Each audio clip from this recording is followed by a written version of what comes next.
Hello, friends, and welcome to the Exams Made Simple. We're back again with the Hindu Complete Newspaper Analysis for 9th of July 2023. 9 जुलाई 2023 का the Hindu newspaper analysis देखेंगे। शुरू करने से पहले आप लोगों से एक रिक्वेस्ट है कि अगर आपको कंटेंट अच्छा लगता है तो please do like it and do share it among your friends as well. Start करने से पहले एक बहुत अच्छा कल मैं पढ़ रहा था तो मुझे कोट मिला तो I thought of sharing that with you. No summit is unconquerable for with the union of reason and courage every challenge can be humbled before us। तो you need two things in order to clear any challenge। अगर कोई challenge आपकी life में है तो दो चीजें आपको चाहिए। First is the reason means rationality. जैसे कि आप यूपीएससी की प्रिपरेशन कर रहे हैं तो आपका जो दिमाग है वो एकदम रीजनेबल, रेशनल, ये सारी चीजें आपके अंदर होनी चाहिए। Second thing is courage. Courage means क्या होता है कि in order to face the failure as well. Courage केवल ये नहीं होता कि किसी भी चीज से लड़ जाना। Courage is the patience and having the power to face the failure as well. For example, एक बार नहीं हुआ अगर तो ऐसा नहीं सोचना है कि अब कुछ नहीं बचा, सब खत्म हो गया और हमको आगे नहीं बढ़ना है। तो you have to have these two things, reason and courage, then only you will be able to crack any exam, crack any challenge before that comes before you, है ना। तो that is what I personally believe and I wanted to share that with you as well. तो start करते हैं पहले आज के सवालों के साथ। The first question is in the context of finance. The term rights issue refers to. Rights issue का मतलब क्या होता है? चार ऑप्शन आपके सामने स्क्रीन में है, आपको बताना है कि राइट्स इशू का मतलब क्या होता है। तो the correct answer for this is issuance of shares to existing share holders, है ना। याद रखिएगा, जब अपन एग्जिस्टिंग शेयर होल्डर्स के लिए कुछ डिस्काउंटेड प्राइस पे शेयर्स फिर से रीइशू करते हैं तो उसे राइट्स इशू कहा जाता है। अभी रिसेंटली आईओसीएल ने ये अनाउंस किया कि वो राइट्स इशू करेंगे, ठीक है ना। तो correct answer for this is a. I hope you got clarity, I hope आपसे बना होगा। दूसरा सवाल strictly on the UPSC 2023 pattern जो है उस पे स्टेटमेंट 1 कह रहा है कि ECI allocates the symbols to political parties as per the provisions of representation of peoples act 1951। Second statement कह रहा है the decision of the commission is binding on all such rival sections और groups within a party. अब आपको बताना है कि इनमें से कौन सा स्टेटमेंट करेक्ट है। जैसा कि आप नीचे देखेंगे, both statement 1 and statement 2 are correct and statement 2 is the correct explanation of for statement 1। Second statement कह रहा है both statement 1 and statement 2 are correct and statement 2 is not the correct explanation. Statement C है statement 1 is correct but statement 2 is incorrect, and D कह रहा है statement 1 is incorrect but statement 2 is correct. तो अब आप दोनों को पढ़िए और करेक्ट आंसर बताइए। तो कोई मैं आपको इसका आंसर बता देता हूं। द करेक्ट आंसर इज, पहला स्टेटमेंट गलत है, the first statement is wrong. क्यों? क्योंकि ईसीआई एलोकेट तो करता है symbols to the political parties but not as per representation of peoples act 1951। Rather 1968 में सिंबल्स का अलग उसमें एक्ट या रूल आया था, ठीक है ना, 1968 में। तो सिंबल्स के नाम से था, आप एक बार सर्च कर लीजिएगा। तो that is the correct answer. यहां पे पहला स्टेटमेंट गलत हो जाएगा, दूसरा सही है, तो आंसर हो गया डी, स्टेटमेंट 1 इज इनकरेक्ट। अब तीसरा सवाल है कंसीडर द फॉलोइंग कंट्रीज। अब कुछ कंट्रीज आपको दिख रही होंगी, है ना, और इसमें Romania, Moldova, Poland, Russia, Latvia दिख रही है। अब आपको बताना है कि how many of the above countries share border with Belarus. Belarus काफी न्यूज में था, तो आपको बताना है कि ऊपर में से कितनी कंट्रीज हैं जो कि बेलारूस के साथ बॉर्डर शेयर करती हैं। Options are only 2, only 3, only 4 या ऑल 5।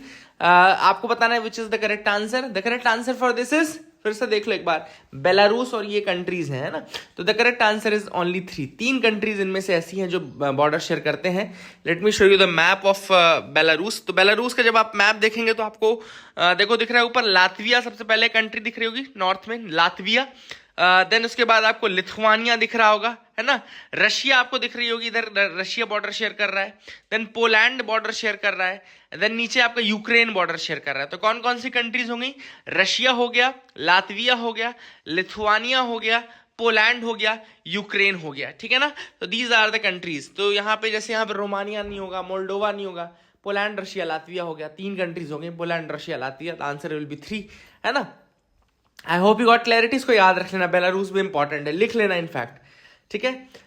अब यहाँ पे प्रीलिम्स स्पेसिफिक कुछ न्यूज देखते हैं हम जो पीआईबी से कल मैंने निकाली है। तो अब एक नया एरा शुरू हो रहा है लीगल एफिशिएंसी को बढ़ाने के लिए। Very important to understand, there is a new era coming on in order to increase the legal efficiency and that is random and automated case allocation revolutionalising the commercial courts, है ना। अब नए commercial courts आ रहे हैं which are dedicated commercial courts in Delhi, Delhi में start किए गए हैं डेडिकेटेड कमर्शियल कोर्ट्स, है ना, याद रखिएगा। And they are using CIS जो कोर्ट इंफॉर्मेशन सिस्टम है, CIS 3.2 सॉफ्टवेयर, एंड इसने ऑटोमेटेड तरीके से रैंडम केस एलोकेट किए हैं to the commercial courts which are dedicated commercial courts.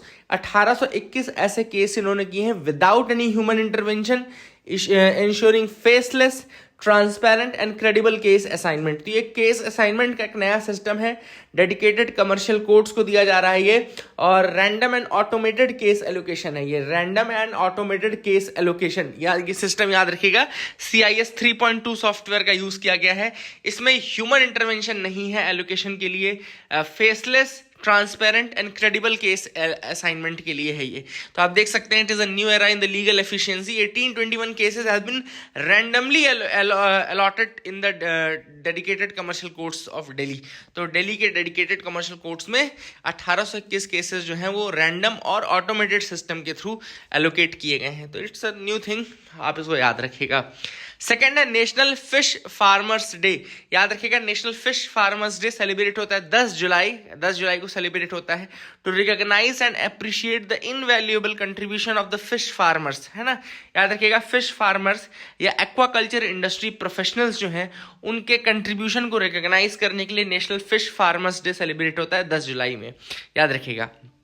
अब इसमें एक इंपॉर्टेंट फैक्ट मुझे ये मिला, NFFD जो नेशनल फिश फार्मर्स डे है, it is celebrated to honour and commemorate the contribution of professor doctor Hiralal Chaudhary. कुछ नाम आप लिख लीजिएगा, फिश इंडस्ट्री के बहुत बड़े नाम है ये। हीरालाल चौधरी हो गए, उनके कलीग KH अली कुन्ही हो गए, है ना, doctor KH Ali Kunhi. And they were very major players in the Indian fisheries sector, and they guided and induced breeding and reproduction in Indian major carps by hypophysation technique. तो एक टेक्निक का use किया था इन्होंने, जो कार्प्स होते हैं, fishes होती हैं एक तरीके की, कार्प्स में ब्रीडिंग और रिप्रोडक्शन के लिए इन्होंने हाइपोफाइजेशन की टेक्निक को इंट्रोड्यूस किया था 1957 के आसपास, and that led to the revolution in the Indian inland aquaculture. तो इनलैंड एक्वाकल्चर में एक तरीके से रेवोल्यूशन लाए थे ये लोग, हीरालाल चौधरी और KH अली कुन्ही। याद रखिएगा Hiralal Chaudhary and KH Ali Kunhi, and they introduce this technique of hypophysation technique, and it was for the Indian major carps. याद रखिएगा, इंपॉर्टेंट है। तो I hope you got clarity regarding all this. आगे मूव करते हैं और बढ़ते हैं आगे। आज की जो पहली न्यूज फ्रंट पेज की है वो है coming now the women only courts for alternate dispute resolution. तो यहाँ पे एक विमेन ओनली कोर्ट्स इंट्रोड्यूस किए गए हैं for alternate dispute resolution. Union government basically launch कर रही है एक इनिशिएटिव। इस इनिशिएटिव के अंदर women only courts will be set up at the village levels as alternate dispute resolution forum for issues such as domestic violence, property rights and to counter the patriarchal system। तो rural areas में disputes को खत्म करने के लिए वो भी women only disputes, जैसे कि डोमेस्टिक वायलेंस हो गया, प्रॉपर्टी राइट्स के डिस्प्यूट हो गए, या फिर पैट्रियार्कल सिस्टम को काउंटर करना है, तो ऐसे में ये नारी अदालत के नाम से इंट्रोड्यूस किए गए हैं। ये स्कीम लॉन्च की जाएगी on the pilot basis in 50 villages each in Assam, Jammu and Kashmir, है ना। ये असम और जम्मू कश्मीर में स्टार्ट किया जाएगा, एंड धीरे धीरे फिर ये पूरे आगे के 6 महीनों में फिर ये पूरे के पूरे कंट्री में भी फैलाया जाएगा, ठीक है ना। इनको नारी अदालत या वुमेन्स कोर्ट कहा जा रहा है ना, of the village. They will have 7 to 9 members, 7 से 9 मेंबर्स रहेंगे इसमें, of which half of them would be elected members of the gram panchayat, while the other half will include teachers, doctors and social workers। ठीक है ना, तो आधे members तो elected members of the gram panchayat के रहेंगे, and आधे जो रहेंगे they will be teachers, doctors and social workers, and they would be nominated by the villagers, है ना, वो villagers के थ्रू नॉमिनेट किए जाएंगे। This platform will leverage their potential as advisors and leaders within their communities। ठीक है ना, तो ये जो प्लेटफॉर्म है ये लेवरेज करेगा अपना potential as advisors and leaders within their communities, functioning as a pressure group। And the court will not only address individual cases of women and girls within the local community who require assistance or have grievances, but also raise awareness of government schemes and legal rights and ensure entitlement of women, है ना। तो ये women को overall भी बहुत मदद करेंगे, plus उनके grievances जो इंडिविजुअल लेवल पे हैं उनको भी देखा जाएगा। नारी अदालत, एक इंपॉर्टेंट चीज ये याद रखिएगा, नारी अदालत will however not hold any legal status, इसका कोई लीगल स्टेटस नहीं रहेगा, ये केवल एडीआर मैकेनिज्म है और अवेयरनेस फैलाने का तरीका है ना, दो it will not have any legal status, तो आप इसको जरूर याद रखिएगा। लास्ट में चलते हैं, थोड़ा देखते हैं और क्या इंपॉर्टेंट न्यूज आर्टिकल्स हैं, तो जो भी हैं हम एक करके देखते जाएंगे। यहाँ पे आपको स्पिरिचुअल सोजॉर्न में एक अच्छी न्यूज मिलेगी। यहाँ पे महाराष्ट्र के हैं पिलग्रिम्स कॉल्ड वरकारीज, वरकारी जो हैं इनके बारे में थोड़ा जान ले। एंड इनके डीटी होते हैं विट्ठल या विठोबा बोलते हैं इनको। तो वरकारीज के डीटी कौन है? विट्ठल या फिर विठोबा। और ये कहाँ पर चलता है? पंढारपुर, आपका महाराष्ट्र में एक जगह है पंढारपुर, वहां पे इनका पिलग्रिमेज चलता है। एंड 21 दिनों तक ये पिलग्रिमेज चलता है, इसमें लास्ट फॉर 21 डेज को डिंडी कहते हैं, डिंडी। तो वरकारीज के डीटी कौन? विट्ठल या विठोबा, पंढारपुर महाराष्ट्र में, और पिलग्रिमेज 21 दिन चलता है, डिंडी कहते हैं उसको, ठीक है। एंड वरकारी जो शब्द है इसमें दो शब्द हैं, एक वर है, वर इज एब्रीविएशन ऑफ वारी मतलब पिलग्रिमेज होता है, एंड कारी, वारी और kari is the one who performs the pilgrimage. तो वर यानी वारी उसका होता है pilgrimage, and kari is the one who performs the pilgrimage. तो pilgrimage that originates from the shrines of saint Dnyaneshwar and Tukaram are the most famous, particularly because they have the largest number of participants, and ये pilgrimage इन्होंने किया था, है ना। तो ये आप याद रख सकते हैं। I hope you got clarity regarding that as well. यहाँ पे ये टर्म्स तो इम्पोर्टेंट नहीं है ना। होली सॉन्ग को अभंग बोलते हैं, सेक्रेट टेक्स्ट को पढ़ने को हरिपथ बोलते हैं, है ना। तो ये दोनों शब्द भी याद रख सकते हैं आप लोग। अदरवाइज वारी वरकारी के बारे में मैंने आपको बताया है, वो इम्पोर्टेंट है, ठीक है। आगे मूव करते हैं, देखते हैं और क्या इंपॉर्टेंट है। Indian court turns down PepsiCo appeal against revocation of FC5 potato patent. तो हुआ क्या था मैं आपको बता दूं। आप सबको पता है कि पेप्सी ने केस किया था कुछ फार्मर्स के ऊपर और कहा था कि हमारी जो पेटेंटेड पोटैटो वेराइटी है FC5 पोटैटो वेराइटी, उसका वो उसके मतलब उस वेराइटी को वो ग्रो कर रहे हैं और वो ग्रो करने से उनका पेटेंट वायलेट हो रहा है। तो ये पेप्सी ने केस किया था फार्मर्स के ऊपर। बट जो protection of plant varieties and farmers rights authority है, 2021 में उसने ये पेटेंट छीन लिया या ये इंटेलेक्चुअल प्रोटेक्शन छीन ली, granted to the PepsiCo FC5 potato variety, ये कह के कि भैया इंडियन रूल्स जो है वो सीड वेराइटी के ऊपर पेटेंट अलाउ नहीं करती, सीड वेराइटी के ऊपर पेटेंट अलाउ नहीं करती। देयरफॉर दिस अथॉरिटी, क्या बोलते हैं इसको, PPVFR, यानी कि protection of plant varieties and farmers rights authority, इसने ये पेटेंट छीन लिया। इसके बाद पेप्सिको ने जो केस किया था वो कोर्ट में फिर बढ़ाया, लेकिन अभी कोर्ट में भी फिर ये केस भी वो हार गए हैं, and that is what has been in the news. And आपको पता है ये जो पेप्सिको है, the US snacks and drinks maker, they have set up the first potato chip plant in India in 1989 में पहला पोटैटो चिप प्लांट इन्होंने establish किया था, है ना। एंड FC5 सीड वेराइटी आपको पता होना चाहिए, जो फेमस रहती है, न्यूज में रहती है। तो I hope you got clarity, यही पूरा इशू है, आपको समझ में आ गया होगा। Why are Indian Russian trade payments in crisis? अब ऑब्वियस सी बात है, इंडियन रशियन पेमेंट क्राइसिस में इसलिए है क्योंकि स्विफ्ट सिस्टम हमको रशिया को अलाउ नहीं किया जा रहा है, स्विफ्ट सिस्टम के थ्रू पेमेंट। और इंडिया की जो रूबल रुपी जो ट्रेड है वो भी रशिया नहीं चाहता है। मैं आपको बता दूं क्लियर कट, रूबल रुपी ट्रेड भी रशिया नहीं चाहता है। क्यों? क्योंकि रशिया के अकॉर्डिंग जो रुपी है वो काफ़ी वोलाटाइल एक करेंसी है। तो ट्रेड किस में हो रहा है? ट्रेड हो रहा है या तो चाइनीज करेंसी में, है ना, युआन में, या तो हो रहा है या फिर हम दिरहम, UAE की करेंसी है दिरहम, उसमें हम इसमें ट्रेड कर रहे हैं। तो all this things are happening. और दिक्कत कहाँ पे आ रही है? दिक्कत यहाँ पे आ रही है कि जो यूरोपियन यूनियन है और जो अमेरिका है, US है, उसने कहा है कि भैया $60 पर बैरल से ज़्यादा आप पे नहीं कर सकते। वहीं पे इंडिया और चाइना जैसी जो कंट्रीज़ हैं वो रशिया के साथ और ज़्यादा में डील कर रही हैं और बहुत सारा ऑयल ले रही है। मतलब इनफैक्ट जो इराक हमारा सेकंड हाईएस्ट हमको एक्सपोर्टर था ऑयल का, उसको रिप्लेस करके रशिया आगे आ गया है। तो मतलब रशिया से हमने बहुत ज़्यादा ऑयल खरीदा है इस पिछले 1 साल में, जब से यूक्रेन के साथ उनका वॉर हुआ है। तो these issues are there and यही चीज़ यहाँ पे दिक्कतें क्रिएट कर रही है। I hope you got clarity. Now second article is why is China limiting exports of raw material. अब चाइना ने क्या किया है, चाइना ने 2 चीज़ों का एक्सपोर्ट के ऊपर कंट्रोल कर दिया है। अब वो 2 चीज़ें कौन सी हैं? वो 2 चीज़ें हैं गैलियम और germanium. Two very important things, gallium and germanium. Gallium का यूज किया जाता है टू मेक गैलियम आर्सेनाइड, याद रखिएगा, गैलियम का यूज किया जाता है in order to make the gallium arsenide, and gallium arsenide forms the core substrate of semiconductor. Semiconductors का कोर सबस्ट्रेट है गैलियम आर्सेनाइड। एंड गैलियम का यूज अगर नहीं होगा तो ऑब्वियस सी बात है, आईसी सर्किट्स हो गए, मोबाइल सर्किट हो गए, चिपसेट्स हो गए, एलईडीज हो गए डिस्प्ले में जो होते हैं, तो वहां पे ऑटोमोबाइल की इंडस्ट्रीज हो गई, लाइटनिंग हो गया, सेंसर हो गए एवियोनिक्स में, तो बहुत सारी चीजें हैं जो कि इफेक्ट होंगी। और वर्ल्ड का जो 80% गैलियम प्रोडक्शन है वो चाइना में होता है ना, very important. China holds 80% of the gallium production that takes place in the world. 80% तो चाइना में ही होता है, तो काफी बड़ा उसका इंपैक्ट पड़ेगा।